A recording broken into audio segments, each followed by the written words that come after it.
Vamos falar com o Eduardo Castro aqui sobre o 11 de setembro. A data mais maldita para os americanos e para parte do mundo, entendeu? Mas a verdade é que foi um negócio histórico. E histórico foi o trabalho do Eduardo Castro, fã de Cláudio Scafzaidan. Quem é que não é, né? E o Eduardo Castro, você tá bom, Eduardo? Boa tarde para você. Oi, Milton. Boa tarde a você. É sempre um prazer estar aqui no Domingo Bandeirantes com você e com os nossos ouvintes da Rádio Bandeirantes. Eu vou dar o zap nosso aqui, quer ver? 11 999 048756. Mais uma vez, anote aí, porque eu quero saber de você, ouvinte, o que você estava fazendo naquele 11 de setembro que o maldito do Bin Laden derrubou as Torres Gêmeas ali na região de Tribeca. 11 999 048756. E você estava na cara do gol, né? Sem goleiro, né? Você estava lá onde caiu o outro avião, que era endereçado à Casa Branca ou coisa parecida. Foi emocionante o teu trabalho, rapaz. Obrigado, Milton.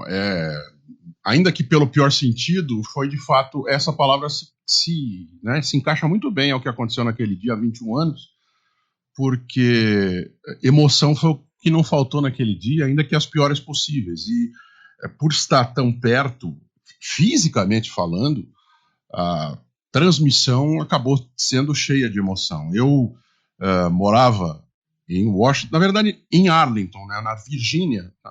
Você passa o rio Hudson, que divide a Virgínia, o estado da Virgínia, com Washington, e eu morava logo aparece o Pentágono. Você toma o metrô ali, na estação de L'Enfant Plaza. Eu trabalhava durante 1 ano e meio, dos 2 anos que eu fiquei nos Estados Unidos nessa época, eu trabalhava fisicamente dentro do prédio da Voz da América, que quem tem cabelos brancos ou barba branca como nós, lembra mais do que aqueles que nasceram junto com Guilherme Herédia Simati, né? A Voz da América teve um serviço brasileiro muito forte, como a BBC tem até hoje o serviço da BBC Brasil.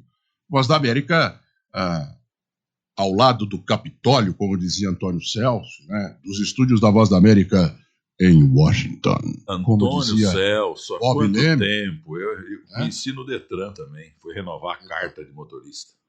Antônio Celso, que da máquina do som, né, da Rádio Excelsior, durante muito tempo. Engraçado é que ele falava muito pouco inglês.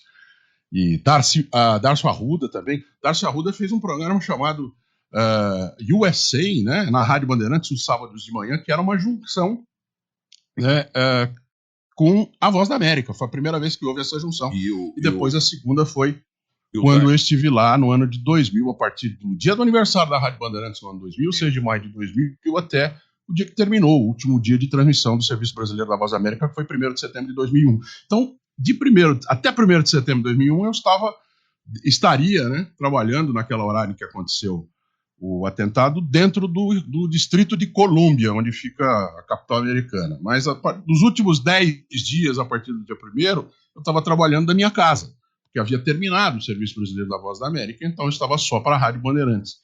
E foi o que permitiu que eu estivesse a literalmente 5 quadras do Pentágono, e o avião que bateu no Pentágono passou em cima do meu apartamento. Eu estava transmitindo para a Rádio Bandeirantes e também para o jovem altura Band News, que estava no seu 1º ano. E a minha esposa, Sandra, estava transmitindo para a TV Gazeta, do telefone também, naquela época era telefone só, né, Milton? Não tinha contato por internet, do meu lado. E nós percebemos quando o vidro tremeu. E a gente não sabia o que era, porque estava olhando só na televisão que vinha de Nova York. João Marcos dos Santos, que também trabalhou com você muito tempo, que era o nosso chefe da redação da Rádio Bandeirantes. Ele está em Ribeirão Preto, se eu não me engano. Exatamente, esteve lá na Band, enquanto teve Band News FM também, ele esteve lá junto à rádio em Ribeirão Preto. Ele entrou, eu estava conversando com ele fora do ar, né? Entrava no ar, falava com o José Nelo Marcos, com o Zé Paulo de Andrade, com o Salomão Esper, que era o horário da manhã, e daí saía do ar, o João Marcos vinha no meu ouvido e falava assim: vai, meu velho, tenta pegar o trem e ir embora para Nova York para transmitir de lá. Daí eu falei, estava muito difícil, os contatos estavam praticamente impossíveis. Parou tudo. Tudo fechado, e o trem já não parava. E daí a gente sente aquele prédio tremer, o vidro tremer, e aí havia mais do que motivo para permanecer em Washington, porque o avião tinha caído em cima do Pentágono. E daí também foi interessante, porque como eu senti, né, eu literalmente senti o avião caindo, não sabia que era o avião, mas senti caindo. E daí eu fui ver pela janela e eu vi fumaça saindo do Pentágono. E naquele instante, ainda não havia imagem no Brasil. Foi praticamente instantaneamente. Eu já estava plugado, transmitindo para o Brasil há praticamente 1 hora, desde que a primeira informação tinha surgido do prédio World Trade Center em Nova York. Então, naquele instante, aí eu entrei no ar, falando que tinha fumaça preta no Pentágono, e assim que eu terminei de dar a primeira informação, o João Marcos entrou no meu ouvido. Eu sei que você gosta dessas coisas, Milton, e ouvindo também. Então ele entrou no meu ouvido e falou assim: velho, eu sei que você está aí impressionado, mas você tem certeza do que você está falando? Porque não tem nenhuma imagem aparecendo aqui. Não, a Falei, primeira "Calma, informação, vai aparecer." eu estava fazendo maquiagem para gravar o Esporte Total Debate. Claro que gravamos e claro que não foi pro ar, porque só se falou do World Trade Center, etc e tal. E eu vou dizer uma coisa para você, e a gente gravou, né? E aí o Carlos Nascimento, grande jornalista brasileiro, ele deu a informação, porque o World Trade Center daquele tamanho e avião fica pequenininho, né? Em relação à distância. E aí ele falou que 2 teco-teco bateram no World Trade Center. Mas muita gente falou em teco-teco, entendeu? Mas era informação. Agora é o seguinte, eu vou colocar o senhor, eu vou retroagir no tempo, que a gente tem um poder absurdo, 21 anos, né? 21 anos atrás. 21, exatamente. 21 anos atrás. Você falou o seguinte na Rádio Bandeirantes. Agora na minha janela, fumaça preta em volta do Pentágono, o centro da inteligência e da segurança dos Estados Unidos. Fica a 5 quadras de onde eu falo nesse instante. O corpo de bombeiros passou correndo pela rua, muita fumaça em volta do Pentágono, na cidade de Washington, não exatamente, tecnicamente na cidade de Washington, mas sim do lado do rio, do lado do rio Potomac, à esquerda ficando Washington, à direita o Pentágono, já na cidade de Arlington, muita fumaça circundando o Pentágono. O repórter da rede NBC está no ar nesse instante, dizendo que sentiu dentro do Pentágono a tremor. E nesse instante, fumaça preta saindo do Pentágono, mas não é uma fumacinha, não. Daqui a pouco, seguramente, as imagens vão chegar no Brasil também. O Pentágono está envolto em chamas. Aqui em volta, a 5 quadras de onde a Bandeirantes fala nesse instante. De fato, às 9 horas e 43 minutos, a coisa parece ser maior do que parece, claro. Pode ser também que tenha havido um acidente dentro do Pentágono. É o maior edifício da capital americana, sempre está em obras. Pode ser que tenha havido alguma coisa, mas uma fumaça preta começa nesse instante, já há alguns segundos, subir do Pentágono. Fui até a janela nesse instante para ver o outro lado do prédio. Não é o mesmo montante de fumaça, não é a mesma coisa que em Nova York, no World Trade Center. Mas eu também, como o Dr. Cláudio disse agora há pouco, não deixa de ser assustador. A fumaça subindo do Pentágono, eu vejo o Pentágono aqui da janela, do prédio onde fica a Bandeirantes em Washington. Lá 5 quadras de onde nós falamos nesse instante, eu tenho condição de ver pela janela o Pentágono, fumaça preta, muita fumaça. O prédio do Pentágono, ele tem esse nome por causa da forma dele, ele tem 5 laterais, ele é um prédio relativamente baixo, não é um edifício como o World Trade Center. E a informação que nós temos é que do lado sul do Pentágono, agora helicópteros passam por sobre o prédio, e aqui em cima do prédio onde a Bandeirantes fala também nesse instante, mas a fumaça preta envolvendo o edifício. Eu não tenho condição nesse instante de confirmar essa informação que foi dada com relação à Casa Branca, mas nós estamos tentando verificar. E, enfim, vamos continuar acompanhando aqui o prédio, onde a Bandeirantes fala nesse instante, envolto em fumaça também, e uma parte, pelo menos, do Pentágono sendo evacuada nesse instante. É o maior edifício da capital americana. Ele é um edifício que não tem muitos andares, mas ele é muito largo, ele é muito extenso.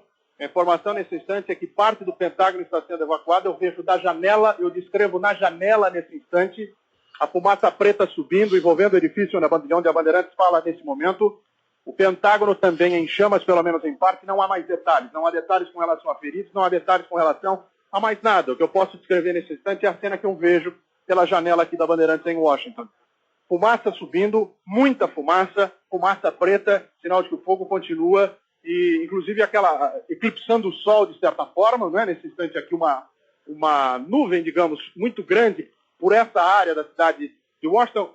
Tecnicamente, não é mais a cidade de Washington, é do lado do estado da Virgínia. O rio Potomac divide a Virgínia do Distrito de Colômbia. O Pentágono já fica desse lado, na cidade de Arlington, no estado da Virgínia, o que eu vejo é o Pentágono encoberto.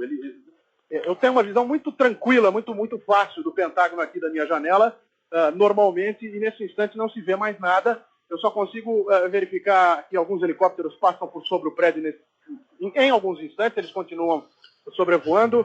O azul do céu se contrapõe, porque é um dia muito bonito na capital americana, e nesse instante essa imagem de fato é assustadora.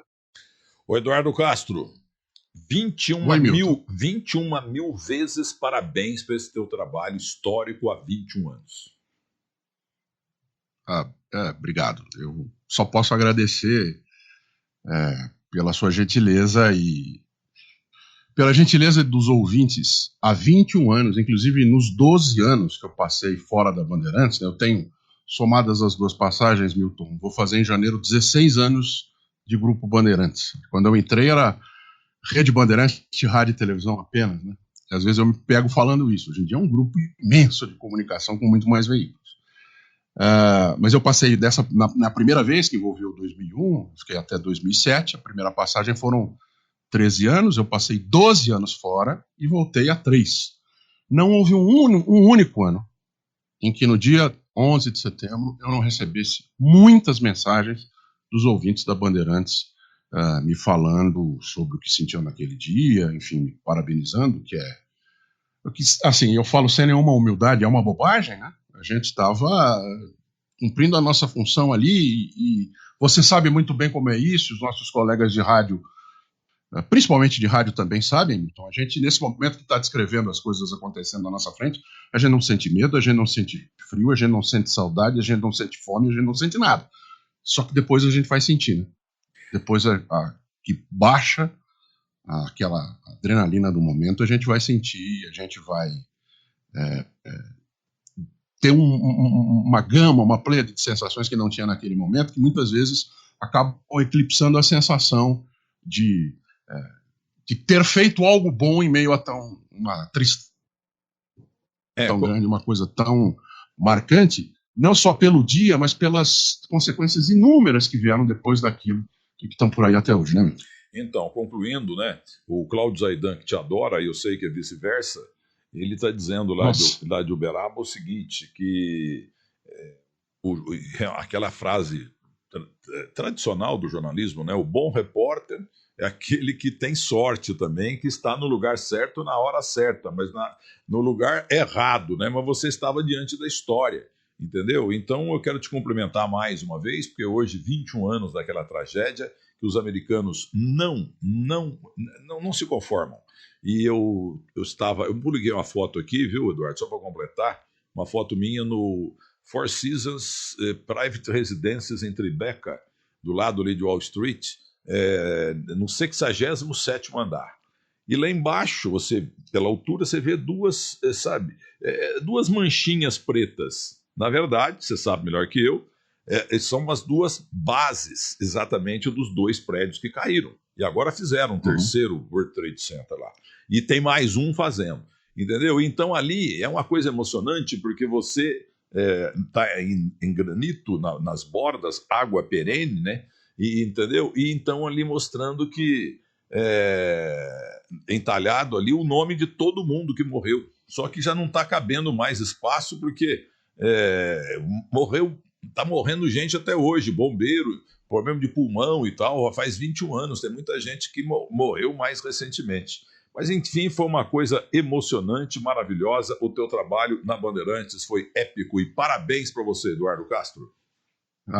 Obrigado, Milton. Só para que a gente tenha uma ideia, você estava ali nessa foto no andar 67. Do lado, como é que ficam as coisas pequenas lá dentro? Sabe quem que está no meu 67C? O 67D é de Michael Phelps. E a cobertura de Selena Gomez, a cantora. Muito bem. Então, imagine, você ali da sua janela na Tribeca está na metade do tamanho do World Trade Center. O World Trade Center tinha 110 andares. O Zaidan está dizendo que você fez a maior reportagem da história. O Zaidan não, assim, sem falsa humildade. Eu acho que, assim, você sabe que no dia que nasceu a Bandeirantes, 6 de maio de 1937, o primeiro fato do tipo, né, uma grande tragédia em frente aos olhos do repórter, foi transmitida pela primeira vez na história. No dia 6 de maio de 1937, no dia em que nasceu a Rádio Bandeirantes, 85 anos, foi o incidente em que pegou fogo naquele Zeppelin, naquele grande Hindenburg. E tinha um repórter ali à frente e ele descreveu, porque ele estava esperando o desembarque, né? O Hindenburg que veio da Europa para os Estados Unidos, se não me falha a memória, na região de Nova Jersey, inclusive, aí pertinho de Nova York.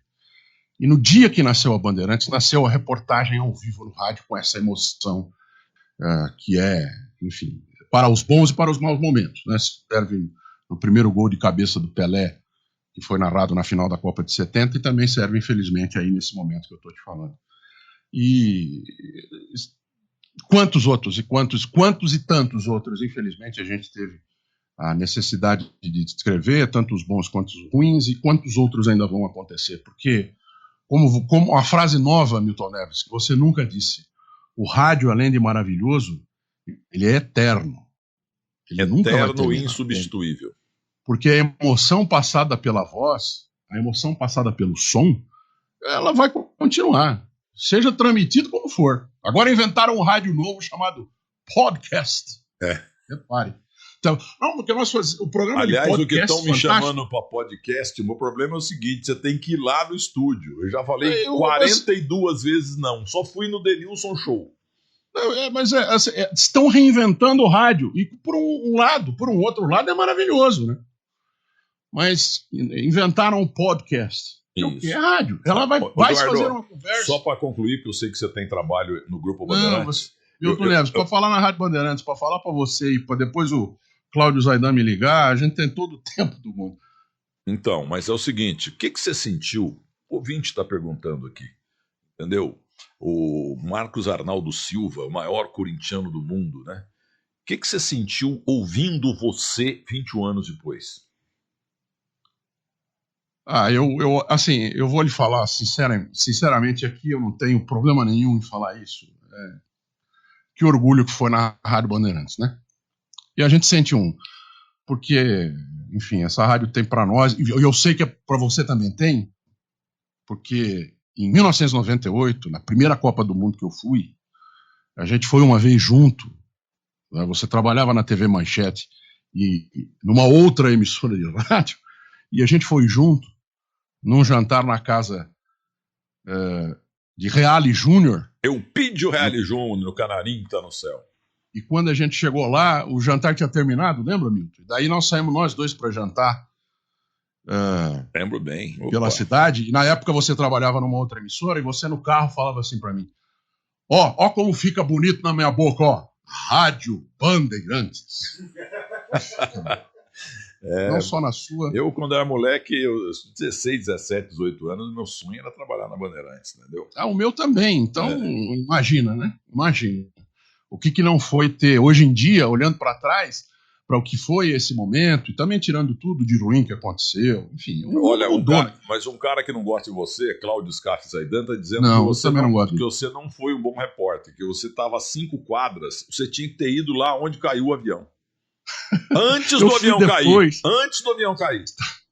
Você sabe que eu fui depois, eu só consegui ir 4 horas depois, que foi quando a polícia permitiu. Era na mesma rua, a rua do meu prédio ali, Crystal City, terminava dentro do estacionamento do Pentágono, mas a polícia não deixava ir. A polícia deixou ir por volta de 4, 5 horas depois. Isso está no arquivo lá da Rádio Bandeirantes. Milton Parron vai achar para nós também. Mas sabe o que me impressionou na hora que eu cheguei ali? Foi o cheiro. Porque o cheiro do avião caindo, e isso eu aprendi também numa cobertura grande da Rádio Bandeirantes, que foi em 1996, quando caiu aquele avião da TAM, aquele Number One, aquele avião caiu no bairro de Jabaquara. Quando chegamos lá, eu, Agostinho Teixeira, Mona Lisa Perrone, Raíssen Abac ainda pela CBN, e outro tanto de colegas que estão aí até hoje, né? A coisa que mais me impressionou foi o cheiro que deixa no ar a queda de um avião. O cheiro é uma mistura, e eu vou falar agora, me perdoem a hora do almoço, mas é um cheiro de carne, de carne cozida com combustível. E quando eu cheguei mais perto do Pentágono, foi exatamente aquele cheiro que eu senti. Por isso é que eu tenho absoluta certeza de que não foi um míssil. Porque falam isso, né? Não teve a imagem e tal. Teorias conspiratórias são muitas, e sobre vários dos episódios grandes, e esse é um deles, né, que se fala, não, foi um míssil. Míssil queima igual foguete. O combustível do foguete é sólido. Aquele que dá um impulso inicial para o foguete sair, que depois cai, né, são duas torres assim ao lado do foguetão ali. A gente vai ver isso de novo. Essa semana vai ter início de viagem à Lua aí dos Estados Unidos mais uma vez. Aquele Solid Rocket Boosters que eles falam. Solid Rocket, porque o combustível é sólido, ele queima igual um cigarro. Ele queima igual um charuto. E isso não deixa cheiro no ar horas depois. Então, quando eu cheguei ali, eu senti aquele cheiro e me remeteu a um cheiro que eu já tinha sentido nesse dia, especificamente em 96, que eu falei, vou falar com segurança, foi um avião que caiu aqui. Não foi qualquer outra coisa. Aliás, até hoje, quando a gente fala que é avião, tem gente que fala assim, você tem certeza? Nunca terei, mas tenho, viu, meu? Você se consagrou ali, mas se não tivesse caído nada, você estava frito, né? Mas foi um jornalista brilhante naquele momento, um momento épico da tua carreira e da Rádio Bandeirantes. Parabéns, tá bom? Um grande abraço, Eduardo. Então, posso fazer uma para ele? É claro, você que manda no programa. Primeiro, mandar um abração pro Edu, esse grande mestre, craque e, além de tudo, palestrino também. Edu, queria que você falasse um pouquinho sobre... E é o mais bonito da Band News FM e Band News TV. É o cara mais bonito hoje do Morumbi. Você e o Joel da Atena. Deixa eu falar uma coisa pra você, Milton Neves. Vamos dividir as nossas belezas daqui a pouco, porque às 4 da tarde eu estarei num programa... O que o tempo não escangaia, né? O que o tempo não escangaia? Não tem jeito. Ainda bem que a Barba tá cobrindo alguma coisa. Daqui a pouco, 4 da tarde, entre 4 e 6, eu estarei aí com a Adriana Araújo, que não sofre desse problema, nem por dentro e nem por fora. Um especial que a Bandeirantes vai transmitir hoje, tanto o Band News TV quanto a TV Bandeirantes, sobre a Rainha da Inglaterra. O especial se chama A Rainha do Século.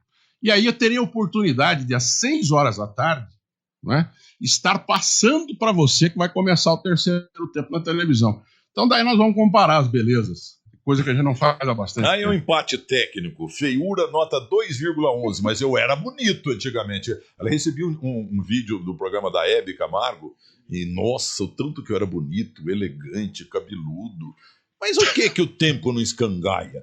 Um grande abraço. Milton, Oi, não, era justamente sobre a rainha. Eu queria falar um pouquinho com o Edu sobre agora o Charles III, rei da Inglaterra. Queria que ele falasse um pouquinho sobre esse desafio do Charles III agora, que até outro dia era Príncipe Charles, e sobre um pouco do legado da Rainha Elizabeth, um perfil. Queria que o Edu falasse um pouquinho sobre esse assunto. Falaremos extensamente entre 4 e 6 da tarde na Band e também no Band News. Não, fala agora, Edu. TV. E, aliás, tá apertado lá no tempo. Tenho tido a chance, Milton, de, durante as manhãs, nesses últimos dias, a gente tem falado bastante. E você falou sobre o rádio, né, fazer rádio, jornalismo. As pessoas perguntam para mim assim, mas você entende de rainha também? Eu falo, não, graças a Deus, em 30 anos que vão ser completados agora em abril, e quem pela primeira vez me botou no ar foi Cláudio Scaff Zaidan, isso é verdade. E ele no tinha dia seguinte, futuro, Fernando mas Luiz Vieira de Mello falou, faça de novo. É isso mesmo, o Cláudio Zaidan, ele até tinha futuro, mas depois debrulhou tudo, quer dizer, sumiu, não sei onde é que ele tá. Aí não é mentira, não é brincadeira não, foi o Zaidan que me botou no ar pela primeira vez, eu tinha 18 anos, fazia faculdade na Casper Libero, que era no 5º andar do no prédio. No Bandeirantes a Caminho do Sol, não? Foi? Não, o Bandeirantes a Caminho do Sol foi quando ele veio aqui para a Rádio Bandeirantes, eu virei o substituto dele. Eu fazia o Estação Trianon lá, apresentado pela voz de Antônio Delfiol, na Rádio Trianon. Antônio Camargo Delfiol. Exatamente. E depois, quando o Zaidan começou a fazer... O Zaidan veio para a Bandeirantes, eu não esqueço a data, foi 15 de agosto de 1994. Porque eu entrei na Bandeirantes, e muito por influência dele, Orlando Duarte, Roberto Monteiro e outras pessoas a quem eu muito devo e nunca esqueço. Sérgio Cunha era o chefe de esporte da Bandeirantes, Alberto Luquete Neto era o diretor, Samir Hazuki, o diretor executivo, Samir Hazuki era o diretor-geral. Era o diretor comercial. Também era o diretor. Na época ele já era o diretor-geral. Né? Foi diretor comercial há muitos anos e também já foi o diretor-geral. Foi quando eu vim para a Rádio Bandeirantes e eu fazia lá as folgas do Zaidan na Estação Trianon e também comecei a fazer aqui no Bandeirantes a Caminho do Sol, que é o nome mais bonito de programa de rádio ainda no ar. Criação de Hélio Ribeiro, para variar. Poder da mensagem. Olha aqui, ó. Então, depois o Cimate leva o teu cachê, $10 mil pela participação aqui no Domingo Esportivo. Thank you very much. Que é muito patrocinado, então sobra dinheiro aí pro entrevistado, tá bom? Uma hora chega. Muito bem, muito obrigado, hein? Muito obrigado mesmo.